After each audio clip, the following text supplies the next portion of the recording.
Je déteste cette foule oppressante! Sortez-moi de là! Si l'idée d'enfronter un ours à main nue te semble plus séduisante que de te faufiler dans un concert bondé, félicitations. Ton cerveau vient tout simplement de t'épargner un cauchemar psychologique que la plupart des gens sont trop distraits pour remarquer. Et non, tu n'as aucun problème. Tu perçois simplement une réalité à laquelle les autres sont aveugles. Imagine la scène. On est samedi soir, ton téléphone vibre, message de groupe. On se retrouve tous dans ce nouveau bar au centre-ville. C'est plein à craquer, mais l'ambiance est géniale. Immédiatement, ton âme quitte ton corps, pas parce que tu détestes t'amuser, mais parce que ton cerveau vient de calculer le coût énergétique de cette fameuse ambiance et a décidé que la faillite n'en valait pas la peine. Tu n'es pas cassé, tu n'es pas ennuyeux et tu n'es certainement pas le problème. Ta psychologie est juste en train de jouer aux échecs pendant que le reste du monde joue aux dames. Laisse-moi te montrer ce qui se passe réellement dans les coulisses de ce cerveau fascinant et complexe qu'est le tien. Premièrement, ton cerveau ne connaît pas le mode pause, et c'est en réalité un trait de génie. Le cerveau de la majorité des gens est livré avec un filtre anti-spam très agressif. Ils entrent dans une foule et hop, leur esprit supprime 90% des informations. Ils ignorent le rire bruyant du type au fond, la lumière qui grésille, les 17 conversations simultanées. Le tien, il fait des captures d'écran de tout, en continu. Il enregistre, analyse et recoupe les données. Les scientifiques appellent cela la sensibilité du traitement sensoriel, un terme savant pour dire que ton cerveau est ce pote qui remarque tout et n'oublie rien. Chaque changement de posture, chaque micro-expression sur le visage d'un inconnu, chaque variation de ton dans la musique de fond, tu traites tout cela simultanément. C'est comme si tout le monde regardait la vie en basse résolution sur un vieux téléviseur, alors que toi, tu es bloqué dans une expérience IMAX 8K ultra immersive que tu n'as jamais demandé. Les recherches montrent qu'environ 20% de la population possède cette sensibilité accrue, ce qui signifie qu'une personne sur 5 se promène avec un système nerveux réglé pour tout percevoir, quitte à en mourir d'épuisement. Ce qui rend la chose encore plus intense, c'est que ton cerveau ne se contente pas de collecter ces informations. Il les stocke, les classe et les ressort plus tard. Cette interaction anodine d'il y a 3 semaines que tout le monde a oubliée, ton cerveau l'a classée dans le dossier potentiellement pertinent et te la ressort pour examen. Ce n'est pas que tu te prends trop la tête, c'est ton réseau neuronal qui fait exactement ce pourquoi il a été conçu, donner du sens à des modèles complexes que les autres ratent complètement. Et c'est là que ça devient fascinant. Ce trait de caractère a maintenu l'humanité en vie pendant des millénaires.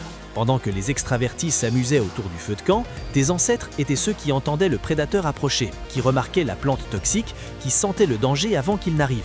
Tu n'es pas trop, tu es exactement ce dont la survie avait besoin. Le souci, c'est juste que la société moderne n'a pas été conçue pour ceux qui font réellement attention.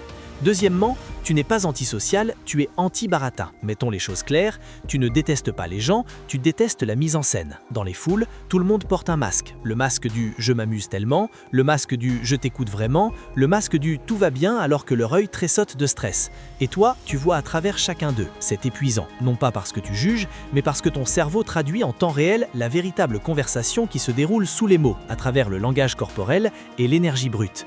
Les psychologues appellent cela la haute sensibilité perceptive. Ton radar émotionnel est si finement réglé que tu es fondamentalement un détecteur de mensonges humains qui n'a jamais postulé pour le poste. Une étude de l'université de Cambridge a révélé que les personnes préférant la solitude obtiennent des scores d'intelligence émotionnelle nettement plus élevés que leurs homologues amateurs de foule. Traduction, tu es socialement sophistiqué, tu refuses juste de jouer la comédie.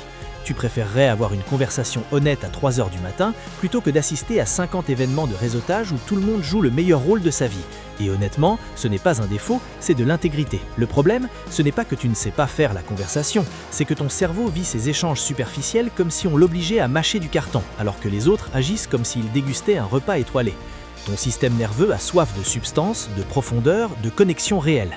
Et quand on te force à rester en surface, c'est comme demander à un philosophe de s'enthousiasmer pour la météo. Tu en es capable, bien sûr, mais à quel prix? Troisièmement, ton système de dopamine a poliment décliné l'invitation. C'est ici que la neurochimie devient vraiment intéressante. La dopamine, cette molécule de la récompense, fonctionne totalement différemment chez toi. Quand les extravertis entrent dans une fête, leur cerveau lance une parade de dopamine, feux d'artifice et confettis inclus.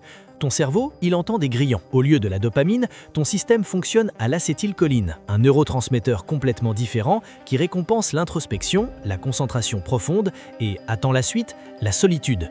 Ce n'est pas que les situations sociales ne te récompensent pas, c'est que ton cerveau tire littéralement son euphorie d'autres sources. Lire un livre à minuit, faire une promenade en solo sans personne pour te poser de questions, s'asseoir dans une pièce calme juste pour penser. Tandis que les extravertis ont besoin de stimulation externe pour se sentir vivant, toi tu as besoin d'espace interne pour accéder à ton système d'opération complet. Les neuroscientifiques ont découvert que les cerveaux introvertis ont en réalité une matière grise plus traître dans le cortex préfrontal, la partie responsable de la pensée complexe et de la planification. Donc quand tu ne fais rien, ton cerveau fait en réalité tout. Il processe, connecte, crée. Tu ne perds pas ton temps, tu composes des symphonies dans ta tête pendant que les autres écoutent de la musique d'ascenseur. Ce n'est pas bizarre, c'est de la brillance évolutive. Quatrièmement, tu es essentiellement un routeur Wi-Fi émotionnel. T'est-il arrivé d'entrer dans une pièce et de savoir immédiatement que quelque chose clochait, même si tout le monde souriait? C'est parce que ton cerveau possède ce que les psychologues appellent des neurones miroirs sur stéroïdes. Tu n'observes pas seulement les émotions, tu les télécharges. Passe une heure dans une foule et tu ne gères pas seulement tes propres sentiments. Tu absorbes accidentellement le stress, l'anxiété, l'excitation et le chaos de tout le monde, comme une sorte d'éponge émotionnelle qui n'a rien demandé. C'est une surcharge psychologique. Ton système nerveux essaie de processer les données émotionnelles de 300 personnes tout en se rappelant de respirer. Pas de surpris qu'il te faille 3 jours ouvrables pour te remettre d'un événement de 2 heures. Mais voici le super pouvoir caché. Cela fait de toi l'une des personnes les plus émotionnellement intelligentes de la pièce. Tu comprends le sous-texte, tu lis entre les lignes, tu sens ce dont les gens ont besoin avant même qu'ils ne le disent. La plupart des gens comprennent à peine leurs propres émotions, toi tu navigues dans celles de tout le monde. Ce n'est pas une malédiction, c'est un don sous lequel la plupart des gens s'effondreraient. Enfin, cinquièmement, tu ne fuis pas la vie, tu cours vers toi-même. La société a cette obsession étrange d'assimiler le bruit et l'agitation au succès et au bonheur. Si tu n'es pas à chaque événement, si tu ne publies pas chaque instant, si tu n'es pas entouré de gens 24 heures sur 24, on te fait sentir que tu rates ta vie. Mais ils ne comprennent pas l'essentiel. Tu as compris ce que la plupart des gens passent des décennies à éviter.